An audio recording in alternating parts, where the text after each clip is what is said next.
પ્રશ્ન 1 ક નીચેના પ્રશ્નોના ઉત્તર 2-3 વાક્યોમાં લખો। 1. પત્રકાર પરિષદને લઈ સીસી તૈયારીઓ કરવામાં આવી હતી કેમ? જવાબ: મિસ્ટર ઉત્તમ નામના એક યંત્રમાનવની પત્રકાર પરિષદ યોજાઈ રહી હોવાની નગરના ટાઉન હોલમાં પત્રકારો એકઠા થયા હતા। આ પત્રકાર પરિષદનું લાઈવ ટેલિકાસ્ટ કરવા વિવિધ ચેનલના પ્રતિનિધિઓ આવીને પોતાના કેમેરા તેમજ રેકોર્ડિંગની તમામ સામગ્રી ગોઠવી છે, કારણ કે તેનું પ્રસારણ દુનિયાભરમાં થવાનું હતું। 2. પત્રકાર પરિષદના ઉદ્ઘોષકે પરિષદની શરૂઆત શું કહીને કરી? જવાબ: પત્રકાર પરિષદના ઉદ્ઘોષકે પરિષદની શરૂઆત કરતા કહ્યું, મિત્રો, આજની આ ખાસ પરિષદ મિસ્ટર ઉત્તમ સંબોધિત કરવાના છે। તેઓ શ્રી સ્ટેજ પર પધારી રહ્યા છે। આપણે તાળીઓના ગડગડાટથી એમનું સ્વાગત કરીએ। 1. સુરેન્દ્ર કેળકર કોણ હતો? તેને કઈ બાબતનો ગર્વ હતો? જવાબ: સુરેન્દ્ર કેળકર એક વાયોલિન વાદક હતો। તેના કુટુંબમાં 3 પેઢીથી સંગીતનો વારસો ઉતરી આવ્યો હોવાનો તથા તેઓ હાથ ચાલાકી કરવાના બદલે પોતાની કળાને આધારે જીવતો હોવાનો તેને ગર્વ હતો। બાબુના ગામમાં શિક્ષણની શી પરિસ્થિતિ હતી? જવાબ: બાબુના ગામમાં ફાઇનલથી આગળ ભણેલું ભાગ્યે જ કોઈ મળે। ગામ નાનું એટલે હાઈસ્કૂલ હતી જ નહીં। ગામના છોકરા ફાઇનલ સુધી ભણીને કાં તો પ્રાથમિક શાળામાં શિક્ષક થાય ને કાં તો તલાટી થાય। જે ભણી ન શકે તે ખેતી કરે અથવા દુકાન કરે। 2. બાબુ એટલે ગાતું પંખી જોઈ લો, એવું કેમ કહેવાતું? જવાબ: બાબુ એટલે ગાતું પંખી જોઈ લો, કારણ કે બાબુ આનંદી સ્વભાવનો હતો। એક આનામાં સાબુની ગોટી ખરીદી લાવે તો એનું પણ ગીત ગાતો હોય। સવારે એની બા ખેતરે ગઈ હોય ત્યારે એ વાસણ માંજતા માંજતા પણ એ ગીત ગાતો હોય। 1. મધુબહેન ગૌરાંગની હોસ્ટેલ જવા માટેનો આગ્રહ શા માટે રાખતા હશે? જવાબ: મધુબહેન ગૌરાંગના રહેવાની, તેની સલામતીની અને તેને મળનારી સુવિધાઓની ખાતરી કરવી હશે। આ ઉપરાંત આપણે સૌ જાણીએ છીએ કે સંતાનની સુખાકારી માટે માતાને સ્વાભાવિક ચિંતા હોય છે, તેથી ગૌરાંગની સુખાકારી સુનિશ્ચિત કરવા મધુબહેન તેની હોસ્ટેલ જવાનો આગ્રહ રાખતા હશે। 2. હેમંતભાઈના સ્વભાવની શી વિશેષતા છે?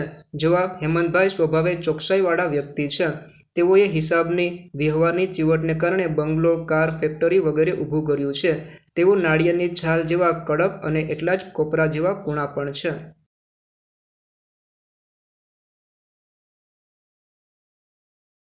1. કાકીમાએ જાત્રાએ જવાનું માંડી વાળ્યું ત્યારે લેખકે શું કહ્યું? જવાબ: કાકીમાએ જાત્રાએ જવાનું માંડી વાળ્યું ત્યારે લેખકે કહ્યું, કાકીમા, તમે જાત્રા કરવા માટે તો ઘરેથી નીકળ્યા છો, હવે એકાએક આમ મન કાં મોડું પડી ગયું? વાંધો શો છે?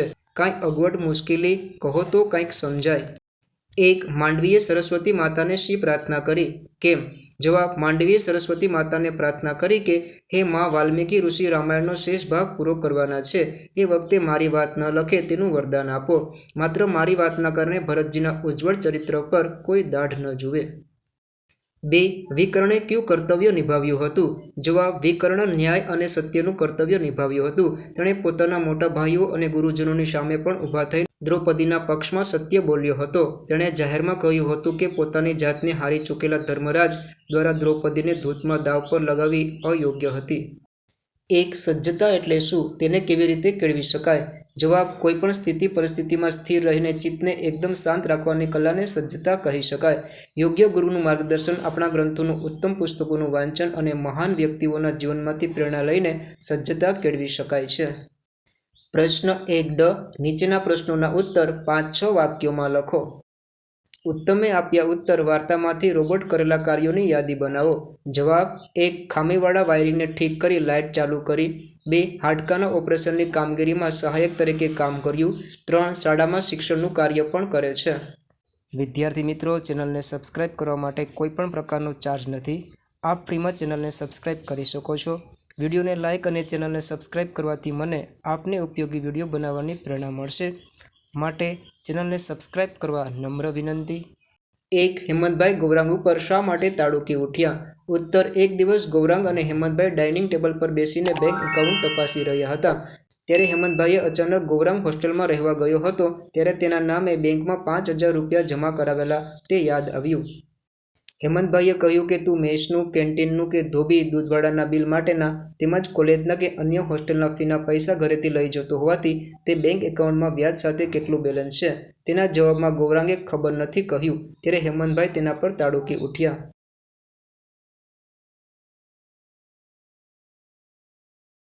ડૉક્ટરની વાત સાંભળી લેખકની આંખોમાં જળજળિયા કેમ આવી ગયા?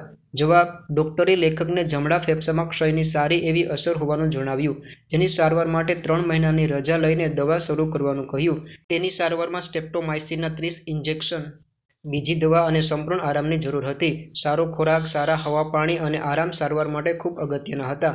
લેખકની પાસે રૂપિયાની પૂરતી સગવડ નહોતી અને તેમના શેઠ તેમને 3 મહિનાની રજા નહીં આપે તેમ વિચારતા તેમની આંખોમાં જળજળિયા આવી ગયા. ભરતની નજર સામે ન જવાનો નિર્ણય માંડવીએ શા માટે કરવો પડ્યો? જવાબ: ભરત તેમના મામાના ઘરે કૈકેયી દેશ ગયા પછી મંત્રાની ચડામણી પછી માતા કૈકેયીએ શ્રીરામને વનવાસ અને ભરતને રાજગાદી આપવાનું રાજા દશરથ પાસે વચન માગ્યું. જ્યારે શ્રીરામના વનવાસ અને તેના આઘાતના કારણે રાજા દશરથના મૃત્યુ પછી ભરતે કૈકેયી માતાની માગણીની પાછળ માંડવીનો હાથ હોવાની શંકા તેના તરફ પણ કરી. આથી ભરતે માંડવીને સીધું જ કહી દીધું, દૂર જા, મને તારું મોં ન બતાવ. આ ઘટના પછી માંડવીએ ભરતની નજર સામે ન જવાનો નિર્ણય કરવો પડ્યો. પ્રશ્ન 2બ. નીચેના પ્રશ્નોના ઉત્તર એક એક વાક્યમાં લખો. 1. કવિ આંબાવાડીએ જવાનું કેમ કહે છે? જવાબ: કવિ આંબાવાડીએ આવડ-બાવડની એટલે કે એકબીજાને શોધવાની રમત રમવા જવાનું કહે છે. 2. આવડ-બાવડની રમતમાં શું કરવાનું હોય છે? જવાબ: આવડ-બાવડની રમતમાં દાવ લેનારે બાકીના બધાને શોધવાના, પકડવાના હોય છે. 3. કવિ કોને મોટું માદળિયું પહેરાવી દેવાનું કહે છે? જવાબ: કવિ બીમાર અર્થાત નકારાત્મક વિચારો ધરાવતા મનને મોટું માદળિયું પહેરાવી દેવાનું કહે છે. 4. કવિ ચડકપટરૂપી રણમાં શું અને કેવી રીતે રમવાનું કહે છે? જવાબ: કવિ ચડકપટરૂપી રણમાં છાના-માના, મૃગજળ રમવાનું કહે છે. 5. કવિ પ્રાર્થના પથ્થર સામે કઈ રમત રમવાનું કહે છે? જવાબ: કવિ પ્રાર્થના અર્થાત નસીબના પથ્થર સામે પોકળ રમત રમવાનું કહે છે.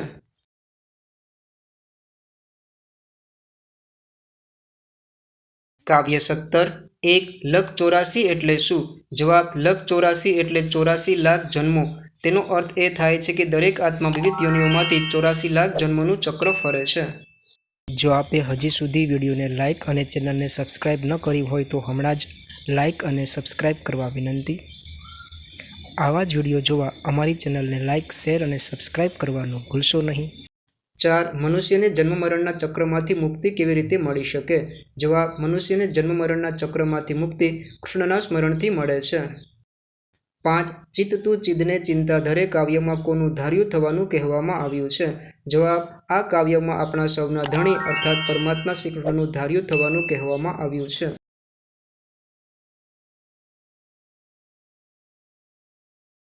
1. વાવી ઉજાગરો કાવ્ય મુજબ માળો બાંધવો એ શાનું પ્રતીક છે?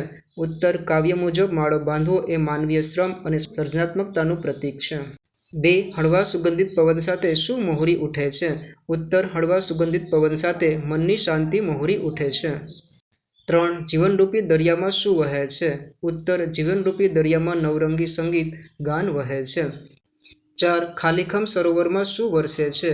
ઉત્તર: ખાલીખમ સરોવરમાં વાયરો, પવન અને ધોધમાર ચોમાસુ વરસાદ વરસે છે.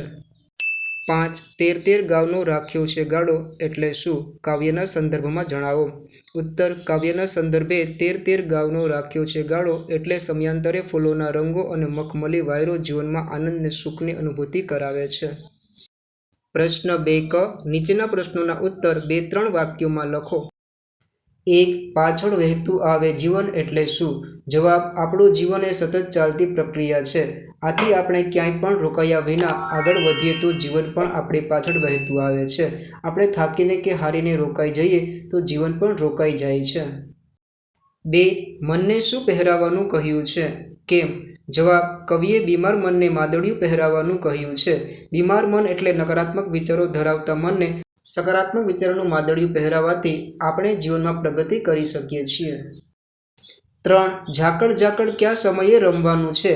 કેમ? જવાબ: અડધી રાતે ઝાકળ રમવાનું છે. કારણ કે કવિ આપણને સૂરજ અર્થાત પ્રકાશપુંજ લઈને જવાનું કહે છે, જેથી તેના અજવાળામાં આપણે રાત્રિનો અંધકાર દૂર કરીને ઝાકળ જેવું અમૃત જળ મેળવીએ. આવા જ ઉપયોગી અને મહત્વના વિડીયો મેળવવા વિડીયોને લાઇક અને ચેનલને સબસ્ક્રાઇબ કરવાનું ભૂલશો નહીં. 2. દોરી સર્વની એના હાથમાં આ પંક્તિનો અર્થ શું છે? જવાબ: દોરી સર્વની એના હાથમાં આ પંક્તિનો અર્થ એ છે કે સમય અને સંજોગોની દોરી પરમાત્માના હાથમાં છે. મનુષ્યને જેટલા ડગલા ભરવાના છે તેટલા જ ભરાશે. એટલે કે દરેક વ્યક્તિના જીવનનો માર્ગ પરમાત્મા દ્વારા નિર્ધારિત છે અને આપણી ચિંતા કે પ્રયત્નોથી તેમાં કોઈ ફેરફાર થતો નથી. 3. ચિત્ત તું ચિદને ચિંતા ધરે કાવ્યમાં આપેલ શ્રીફળમાં મીઠું જળ ભરાવાનું ઉદાહરણ શું દર્શાવે છે? જવાબ: આ કાવ્યમાં આપેલ શ્રીફળમાં મીઠું જળ ભરાવાનું ઉદાહરણ દર્શાવે છે કે જે થવાનું છે તે સહજ રીતે થાય છે. જેમ સહજ રીતે શ્રીફળમાં મીઠું જળ ભરાતું રહે છે એ જ રીતે જે થવાનું છે તે થાય છે. આમ સૃષ્ટિના નિયમો અનુસાર બધું જ સહજ રીતે થતું રહે છે.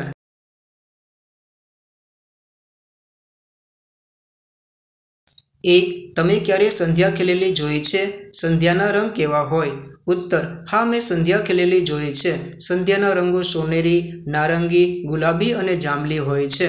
આકાશમાં સૂર્યાસ્ત સમયે આ રંગો ફેલાય છે અને સુંદર દેખાય છે. 2. ફાગણ મહિનામાં પ્રકૃતિમાં શો ફેરફાર જોવા મળે છે? ઉત્તર: ફાગણ મહિનામાં પ્રકૃતિમાં અનેક ફેરફારો જોવા મળે છે. વૃક્ષો પર નવા પાંદડા ફૂટે છે, આંબા પર મોર બેસે છે, પલાશમાં લાલ ફૂલો ખીલે છે, હવામાં ગરમી વધવા લાગે છે અને પતંગિયાઓ વધુ ઉડતા દેખાય છે. 3. સંધ્યા ટાણે શું શું જોવા મળે છે? ઉત્તર: સંધ્યા ટાણે સૂરજ આથમતો દેખાય, પક્ષીઓ પોતાના માળા તરફ પાછા ફરતા દેખાય, તારાઓ દેખાવા લાગે, આકાશમાં રંગો બદલાય, ગાયો પાછી ફરતી દેખાય, ધુમાડા સાથે રસોઈ બનતી હોય અને ઘરોમાં દીવા પ્રગટાય છે.